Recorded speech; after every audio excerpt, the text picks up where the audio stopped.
OBD de trouble code description technique circuit secondaire retour de la pompe à carburant haute tension. Qu'est-ce que cela signifie?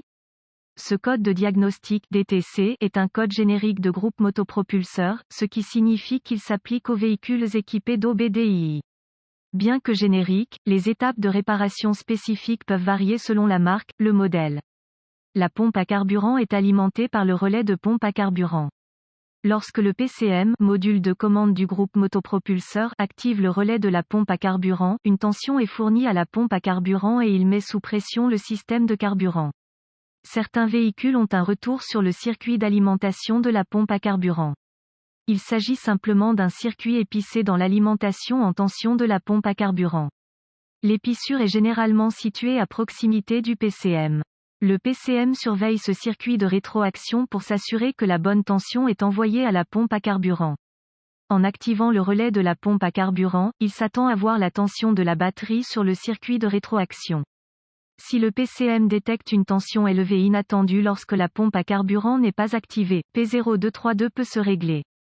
Symptômes. Les symptômes d'un DTC P0232 peuvent inclure, éclairage 1000, voyant de dysfonctionnement, la pompe à carburant fonctionne avec la clé éteinte, petite quantité de tension présente sur le circuit d'alimentation en tension du FP, pompe à carburant, en raison de causes courtes. Les causes potentielles d'un code P0232 incluent, mauvais FP, relais court-circuit à la tension sur le circuit d'alimentation en tension FP ou le circuit de contre-réaction, court-circuit à la masse sur le circuit de commande de relais PCM-FP, pilote de commande de relais PCM-FP court-circuité à la masse. Solution possible. Il est possible avec un P0232 que la pompe à carburant fonctionne en continu, même avec le contact coupé.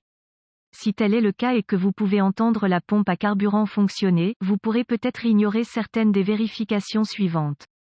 Tournez le KOEO, clé sur moteur arrêté, et attendez quelques secondes. Cela permet au PCM de terminer son pré-cycle de pompe à carburant. Maintenant, à l'aide de votre outil d'analyse, si vous en avez un, observez la lecture de FP voltage feedback dans le flux de données. Cette lecture indique le type de tension que reçoit la pompe à carburant. Si vous n'avez pas accès à un outil d'analyse, utilisez un voltmètre pour lire la tension FP au niveau du réservoir de carburant. Si votre lecture indique une tension présente à la pompe à carburant avec KOEO, ou si vous pouvez entendre la pompe fonctionner, retirez le relais FP. Si la tension demeure ou si la pompe à carburant continue de fonctionner, il y a un court-circuit à la tension sur le circuit d'alimentation en tension FP ou sur le circuit de rétroaction. Réparez si nécessaire. Si la tension disparaît, ou si la pompe s'arrête de fonctionner, avec le relais FP retiré, essayez de remplacer le relais par un relais de rechange. Lors de la réinstallation du relais de rechange, si la tension disparaît, le relais était défectueux en raison d'un court-circuit. Si, cependant, après le remplacement de la tension de relais est toujours présente, soupçonnez que le circuit de commande du relais PCM-FP est court-circuité à la terre.